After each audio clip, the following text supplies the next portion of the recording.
just going over them with this power planer, just cleaning them up a little bit. And I asked the guy I was working for, I said, who's that guy down there? What's he doing? He says, oh, that's Scott Carpenter. He's building a house. And he was kind of shaking his head like, he's doing this all himself. Well, anyway, so I got to know Scott. And I go down there, and he was living in this shack of an A-frame. And all those rocks that were on the outside of the house came from the lot there. He bought an old backhoe, and he was, digging his foundation and putting the rocks aside that he was going to use on the outside of the house, and just, totally an artist. And his medium was his construction.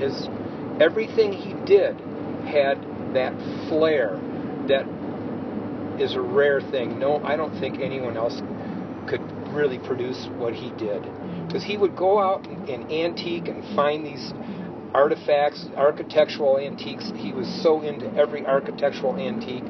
He had a love for nature and all the rusty things and old things, and he put it all into his house. Yeah. It shows.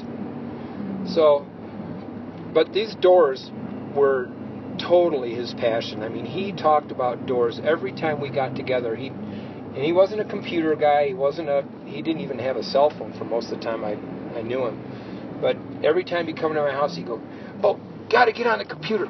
Look this up." And he'd kind of talk like that. He'd want you to look it up. Yeah, he was never in the computer. It was all upstairs. And right. And so we'd be looking at old barns that were getting torn down in, like Kansas or Nebraska. And he'd go, "Man, I could go back there and get all that wood and they're giving this barn away. All I got to do is haul it, I mean, that was his focus. I think he read the classified ads every single day from beginning to end. And, he was a trader. He'd buy low, sell high, And one time... So it was his whole life he collected these doors? Yeah. Well, as long as I knew him, he was, I think it's genetic, because I went to his parents' house, and to say that they're collectors would be a kind way of saying it. Yeah. Yeah. There's room enough to move in the house, but barely. So I sat in the living room and I counted 75 lamps. They were hanging from everywhere. So did these doors come through people that would come through Breckenridge, or did he go and source them all over the world?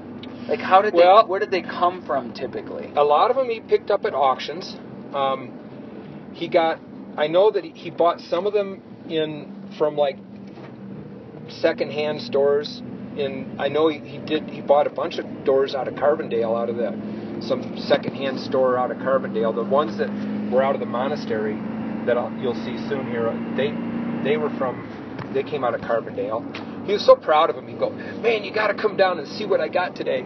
And I go, more doors. And they were just all stacked up out in the yard for the longest time. Oh, and I really? kept saying to him, "Scott, you need a warehouse or something." Anyway, I said, "God, you're sitting on $50,000 or more dollars worth of doors here, and they're just sitting out here in your yard." I know. So they were all at the house, and then so we're driving from his house to Fairplay to where he put them in storage. Right. Okay. Finally, he put them in. Well, when he was getting ready to sell his house, he was moving. He went through and moved a lot of stuff out, and that's when the storage unit came into play, and he put these doors over in Fairplay.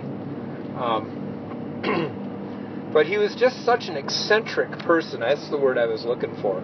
And I really like people like that with that kind of personality. He was such a craftsman too. Everything he put together fit together. Like this one time we went to I took him to Lake Powell. And he'd never, I guess maybe he had been there before, but he and I had never been. We went together. And on the way back, we had some time to kill, so we took a couple of side roads. And he's like, "Stop the car! Back up! Hey, help me with this rock!" He saw a rock on the side of the road. He wanted to bring it home, you know. And he again on that same road, we went through this place where all these old cedar trees had burned out, and they were just, you know, sitting there, and they're really cool looking trees, you know.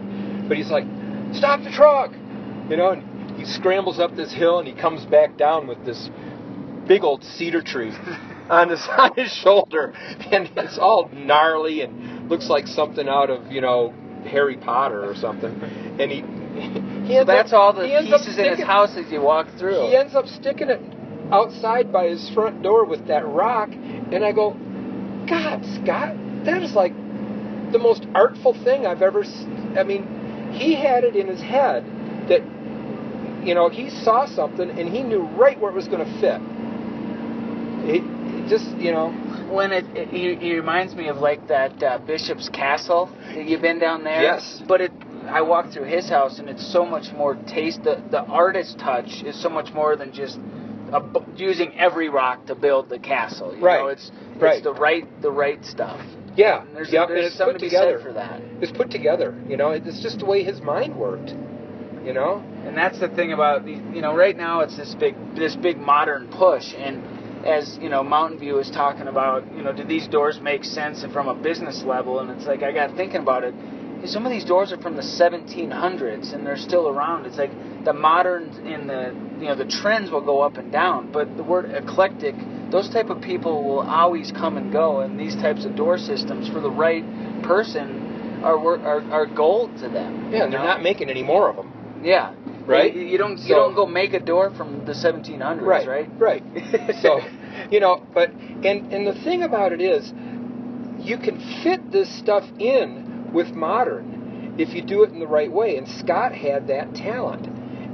People that I've seen some of his work where he'd go in and build an entertainment center or a library or whatever, and he put these elements into that, and it so works. It was just a really rare talent that he possessed.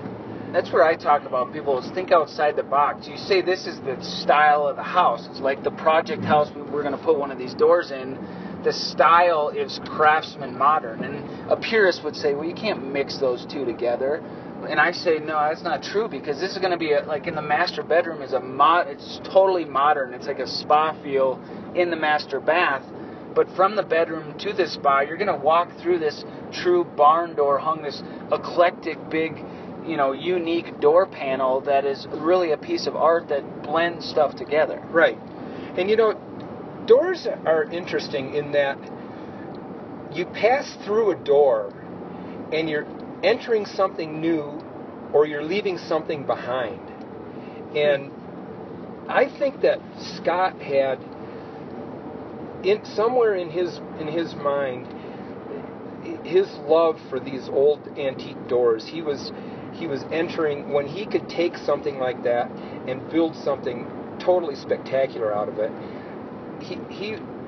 The process he was going through was he was taking an old beautiful piece of art and giving it a rebirth. Yeah. And passing through that, leaving the old behind and bringing it into something new. And there's a lot to be said from a psychological or some kind of a love, something about what doors are in our lives.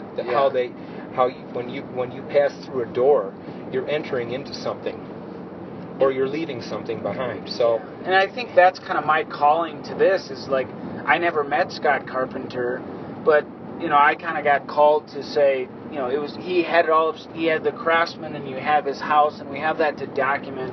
And then I want to sit down and listen and listen to the stories about Scott, to come and pull this all together to kind of keep the history of what Scott created, and for the other eclectic people out there in the world to put this on the internet and video and record and tell the story to where people can go look at it and make sense of it all to them, from different people's perspectives. It's definitely a way to honor Scott, and he was such a good friend. Yeah. Sorry, I just, and I'm happy that you're knowing you, and our relationship that we've had. I just knew that you were the right fit. Thanks, Greg. And because I've had other, people express interest, but it's like you and I have been talking about this. My father-in-law, Greg Gibbon, every time I come to Breckenridge, I always say, you got to go over and see this Scott Carpenter house. It's a one-of-a-kind, eclectic, you can't explain it. You have to see it. Yeah, you have to experience it. These doors and the people that have... And that's kind of what Breckenridge, when I come up, it's kind of an eclectic group of people that are amazing, and they all but yet a lot of it isn't documented and pulled together. So it's kind of like bring this all together would be really cool to get different people's perspective and in a positive note of what he did from a tragedy of him of leaving us with these doors that we don't know every exact story. No, we don't. But I'm hoping that his mother knows, and she said she had some paperwork, so I'm hoping that she can shed some light on some of these doors. I'm sure there's some other people that have a little more history. I know a lot, but I don't know where he bought every door and Well, in story, how there's fiction and there's nonfiction, right? And there's, as the legend states it, right. Sometimes the legend is cooler than the real story, yeah. or a mixture of talking with Greg Gutsky and his parents and different people. I hope we can sit down and have conversations and then blend all this stuff together and have a place that is a storyboard with videos and pictures that's also documented to where we can collect some funds to where it's good for Mountain View is taking this over and branding this as the Antique Door Barn, and we built a shed that's going to be branded, and they're going to be on display for people in Denver to come see them, and as well as on the internet for anyone in the world to understand that. And then isn't there someone that Scott's parents want to leave some funds behind to kind of to help make the best out of this situation? Yes, there is. Scott's sister has cerebral palsy, and I had a sister who had cerebral palsy. It's really interesting how these people all came together. Scott's other good friend, Todd Ruel, has a brother that had cerebral palsy, and he was a good friend of Scott's. But so his parents are aging. They're both in their 80s now, and the trust is being set up to take care of Scott's sister, Kara, who's going to need long-term care throughout her life. She's got a good heart. She's a good person. She has a job. She washes dishes at a retirement home, and she's a good helper. She's always wanting to help, but she's not ever going to be able to be functioning as an adult that can live on her own. So a trust is being set up for her lifelong care. And so, what's the story of what happened to Scott? Well, that's there's a short story and there's a backstory, and I'm going to edit this out to put to the public what you want. Yeah. What you as the... I have to go off of something, and I want to make this as positive of a spin as we can, and that's the beauty of the software I have. I can bring this in, and I can cut and paste and make all this stuff and just use little excerpts, I'm saying the word wrong, but little sections. I understand, yeah. Sections of this, and I just kind of want to hear how you say the short version and the long version to be real with people. We don't want to be fake about this, but we also don't want it to be a negative. We want to say this and then leap into the legacy we're creating.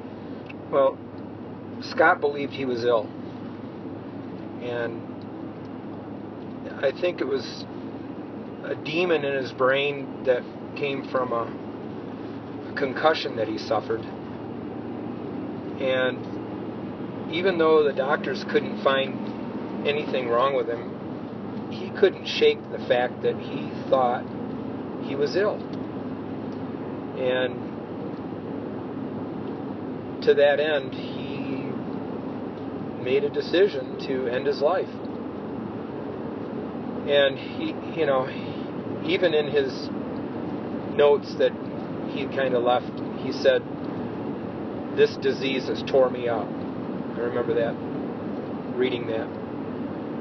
And so that's really the short story. Is unfortunately he thought he was ill, and the people, including myself, didn't pick up on the really small clues that he was. Well, hindsight, struggling. you can always go Right. back and look at stuff, Sure. but at the time you don't think about stuff No. like that. No, you you think don't. about No. the cool doors and let's go build something, and right. let's go to Lake Powell. And Yeah. Oh yeah. Yeah. Well, it's true, and that, I'm not beating myself, nor should anyone else beat themselves up over what happened. But he was